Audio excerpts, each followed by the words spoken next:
Hey guys again. Okay, so we just went over the new moon in Sagittarius that happened on December 7th of last year, 2018. And now I wanted to cover the last moon of the year, which was the full moon in Cancer. And that occurred on the 22nd of December. Okay, so that was the last moon of the year before we entered today's moon that just occurred at 8:28 p.m., which was the partial solar eclipse. I wanted again to let you guys know I probably shouldn't be making this video during that time, which is probably why the camera fell. This energy that is happening tonight is definitely a solitude styled energy, and I definitely am going to be making a video on that in a couple minutes. But I wanted to just catch you guys up with the last two moons because with the holiday season and everything else, it's been very, very busy. So I just wanted to kind of give you guys a heads up about what was going on. So with the full moon in Cancer, the full moon in Cancer was a very, it was a lighter moon when it comes to seeing things in a more positive zone, right? Luckily, you have Christmas that was right there, so it definitely was more positive to have lighter energy around that time, especially since Thanksgiving had some rough energy with the full moon in Gemini being right there. But on a positive, this is the home of the moon. The moon loves being in Cancer. It's its serenity because the moon rules Cancer. But that doesn't mean that it doesn't make Cancer, pop out with emotion, right? Because Cancer is a moody sign. And the main reason why Cancer is a moody sign, for those that don't know, is because the moon actually goes through all those signs of the zodiac like so fast within a month. So like every 3 days it just switches different signs, and that's why you will find Cancer to be a little bit more on the moody side. But in a positive light with this moon, there was a major aspect, which was the moon sextiling Uranus. Now, sextile means pretty much, and I've said this in previous videos, it's pretty much when energies merge and they're very similar to each other, but you can't quite call the difference between them. It's not something that it just sticks out right away. But at the same time, like, it's more of one of those energies where it's like it's so similar, however, like you can't really quite it's intertwined energy. Go figure, sextile. And there's been some astrologers that I've watched, and they say anytime the planets have sex, it's a positive thing, just because it's merging energies and they're more likely to create something from it, right? When you have sex, you create. So that's pretty much the idea of sextile. They correlate with each other. They work with each other very, very well, in other words, to merge and blend. So that was blending with the energy of Uranus, okay? Which was awesome because Uranus stands for that Aquarius energy that's kind of the rebellious energy that breaks away. So basically what this is trying to say is that your emotions were offering a possibility to break through something, especially since it's the full moon. It was actually causing completions and release, and release of stress, release of things that are being held on to, right? Now look at the ideas between the Cancer energy and the Capricorn energy. Cancer rules the fourth house in the birth chart. Fourth house talks about what's in the mind. It talks about the mother. It talks about the home. It talks about the origin, the roots, okay? So at the end of the day, when you look at that idea and it's actually looking at, right? Because remember, full moon talks about how the luminaries are opposite from each other and they're shining, the sun is shining light on the moon. So that's kind of why people get a little bit cuckoo during the full moon. Because it's really the time period to release your emotions. Everything that you have been hiding, it kind of shows it out in the open because the sun is shining light on it. Therefore, when you think about where the sun was in Capricorn. Now think about those two ideas, right? When I expressed where Cancer was, Capricorn talks a lot about what's outside of the home, what's outside of just the mind, and more focused on public persona. It could talk about work. A lot of people confuse 10th house by saying it's the house of career. It's not necessarily the house of career, but it is the title that you are known as to the outside world, right? Whereas what's called the IC, which is more focused on the mind and how the mind kind of communicates with itself, this is the MC, which talks about the midheaven. So it talks about what's on the outside, how people view you, your public persona to other people. Yes, people can definitely say that that's also rising, but that's more so how you come off to other people, because it's how you see yourself as well through other people's eyes. The midheaven is really talking about how people see you, but more so, I would say, like I said, it's your title. It's your title of who you are. It's your place in this world, right? It's what you do, as far as that's concerned, what you do. And ultimately, at the end of the day, when you look at Capricorn energy, that Capricorn energy is really geared towards control factors. So imagine when you think of a Cancer and a Capricorn in the same room. They are opposite signs, but they link together by complementing each other on top of that, because of the fact that Cancer is more receptive, right? Capricorns are not really people that like to necessarily share their emotions and their feelings, but Cancers are so receptive that they could pick up the emotions and feelings without needing to go into detail in human words. They just know how you feel. And that's the reason why Capricorns and Cancers can definitely understand each other on that aspect. And because of this, it's actually a really positive energy to have during that time, because you didn't necessarily need a stage to be able to declare all your emotions. It was one of those things where you kind of were able to hide in the background and kind of be receptive to things that were going on around you. And once you kind of figured out what was going on around you, you were able to utilize those resources around you to kind of express your emotions without actually needing to express it in verbal ways. I think back to like Christmas time, and I could say that like I had a lot of things going on around that time.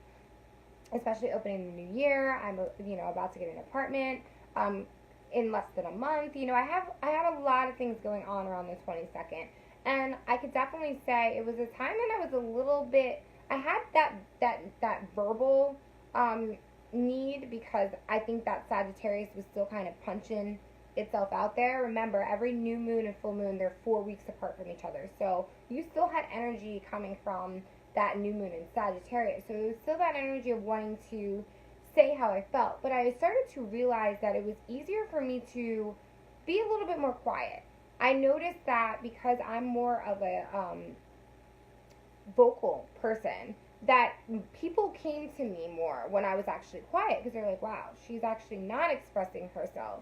And because of it, I feel like I need to know what's really going on, right? That was kind of the energy that was occurring during the full moon in Cancer. But on a bright note on top of it, it was also causing you to say, I don't necessarily have to like say how I feel right away. I could just kind of release it in my own way, release it in a way where I can kind of break out of it in a way that doesn't necessarily require everything to be, so control factored. Now, you definitely had some issues as far as that competing energy, because again, the sun is opposite from the moon, so it's shining that light, but it's also competing with the moon to kind of find that even balance. So I would hope, and I'm so sorry that I didn't make this video beforehand, but this was a time that you definitely wanted to stay away from having that control factor, because ultimately the more that you tried to control a situation, the more that it wasn't allowing you to have that room to be receptive, because you were clouding your judgment with fear and doubt, because that's ultimately what control is all about. Control comes from the idea that you doubt for some reason that you're going to have a lack of control, and therefore you start having and developing control issues that cause you to be more structured and cause you to be more rule oriented, or very, very hands down, no fun, gotta get this done, work. It's a positive thing to work, but I mean, even in my Capricorn video, I have stated previously before, it's not positive to take work into a field where now it's starting to become negative towards having fun, because life is supposed to be fun, life is supposed to be experience, it's not supposed to feel like there's constant weight on your shoulders. So you definitely had that kind of like tug of war between those two energies of being like, well, I want to be receptive to things that are around me and be able to ultimately use that energy that's around me to work in my favor and not necessarily have to just be so open about it. Even though right now I'm definitely going through the fiery things because I'm still going through that energy of Sagittarius and the moon. However, at the same time, what is control?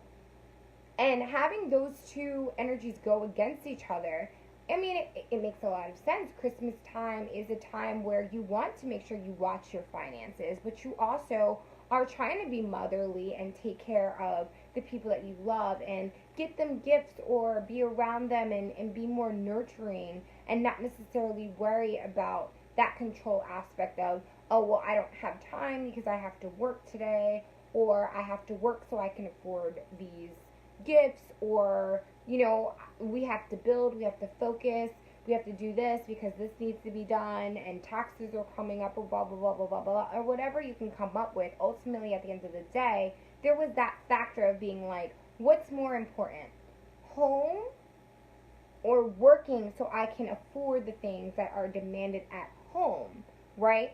What's more important, being with family, spending time with friends, spending time with loved ones, significant others, etc., or going to work so I can be able to afford the party that this person's having, the Christmas sweater party, or the birthday, you know, that this person's having. And ultimately, that definitely caused some friction there, but at the end of the day, you were able to break free from that in a certain way, where you started to realize that control factors are all in your head, and fear-based ideas are not necessarily going to be able to manifest the things that you really want, because you're already kind of putting that stop sign in front of your own compass. Because again, thoughts are what you think is where you're going to go, right? It's a compass.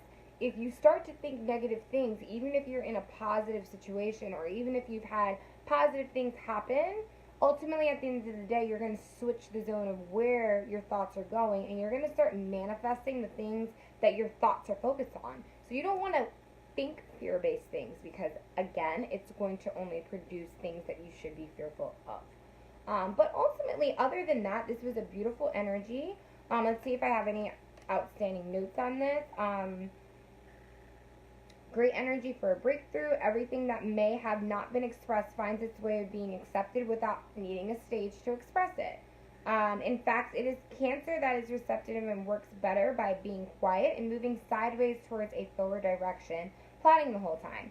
Truth be told, my best friend's a Cancer. She's probably going to want to kill me right now by telling her secret. But my best friend is one of those people that she will completely say, I want this to happen, and then she'll be like, I'm going to go to sleep until it happens. And I'm like, what?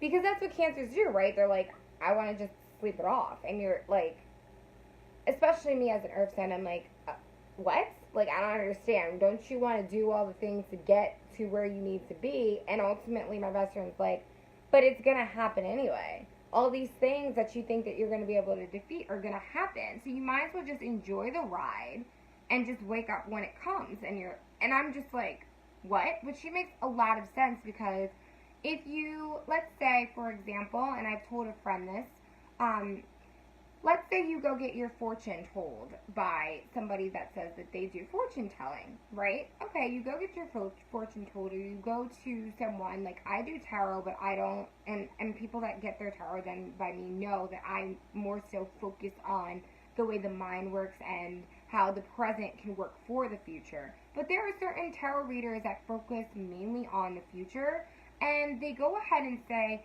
such and such will happen, right? So you spend so much time focusing on this energy of, oh my God, this person said around this time period, I'm going to get X, Y, and Z. So literally what ends up happening is you stunt your growth of the experience of the light bulb that goes off. It's just similar to like what they say about DMT. If someone takes DMT, the drug, it kind of like stunts the opportunity that when you pass away, you go through that experience chemically, right? You don't get to have all these things, these memories rush back to you. So if you take something like DMT, it's been said plenty of times before, I've talked to a few people that have done something like that, they express that you start to see things that haven't even happened yet, and to me, I don't really find that exciting, because it's like the excitement comes from being surprised when something happens, because that enables the light bulb to go off, and it can link to all the things and all the events that occurred leading up to that very moment.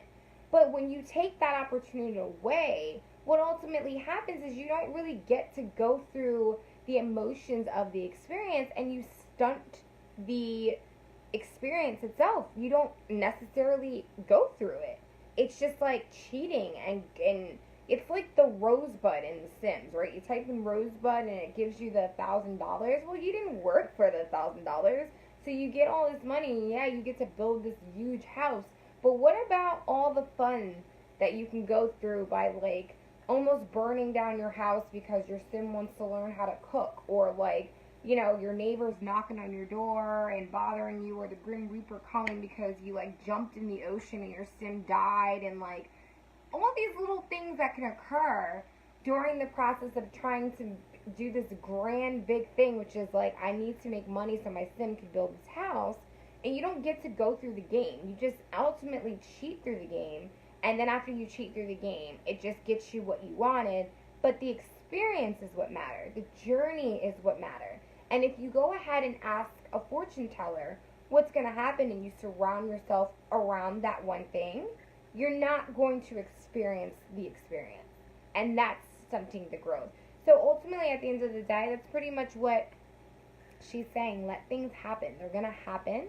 You can't control them, which is that Capricorn energy, right? You can't control them because you're fearful that things are not going to go the way that you want them to go.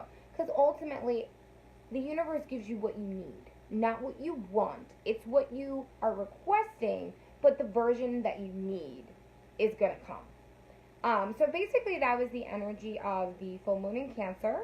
The full moon in Cancer was at 0 degrees and 49 minutes of Cancer as far as the moon. The sun was in 0 degrees and 49 minutes of Capricorn. And this was on the 22nd of December at 12:48 p.m. Alright, so the major feels, it was a beautiful moon. Let's see if I have anything else. Yes, the mood can be switchy, bringing different ways to view a situation. That's another thing to also keep in mind during that time as well. Being that, you know, Cancer is a moody sign, that was definitely something that happened as well. You were able to go through all the feels during that time, and it really kind of caused you to be able to look at different ideas and different ways to handle things, because again, Uranus is new ideas, new ways of looking at things. But ultimately, at the end of the day, you were looking at something new. It was working well for you, right? That sextile energy, and it was enabling you to release things that you couldn't necessarily release during that Sag new moon. That was causing that friction because of that passive energy from Pisces with the Mars, right? The Mars and Pisces. It was like a way for you to kind of be more motherly rather than be more whiny. Now, keep in mind, Cancer energy can still be whiny. However, this energy was more so a breakthrough, and I feel like it was more mature if you were able to not have control issues with it. So that was the next paragraph that I said in the last paragraph. The main note here is to not focus on doubt and fear out of control issues. You can accomplish a lot by being in rest mode to break out of the emotion. This is the perfect time to sleep it off. If you focus more on control, you can end up staying stagnant just to appease your ego. Alright, so that was the major thing here around Christmas time, a few days before Christmas. And yeah, that was the last moon of 2018 before tonight's moon in 2019, which was the partial solar eclipse. Alright guys, so give me a few minutes and then I will be right back to express this moon, which was, as you can already see from the last video that I just did, it knocked my phone down right around the time of the eclipse. Makes a lot of sense because this is definitely a moon that's a lot heavier than the last two moons that we've been through. Alright guys, comment, subscribe to my YouTube if you guys want to be updated with videos without scrolling through my Facebook to see where all my videos are. And yeah, I hope you guys have a beautiful Saturday night, and that this moon is kind of, you know, doing its thing, but not necessarily putting harm in your way. Alright, so we'll get to that in a little bit, and see you soon. Okay, bye.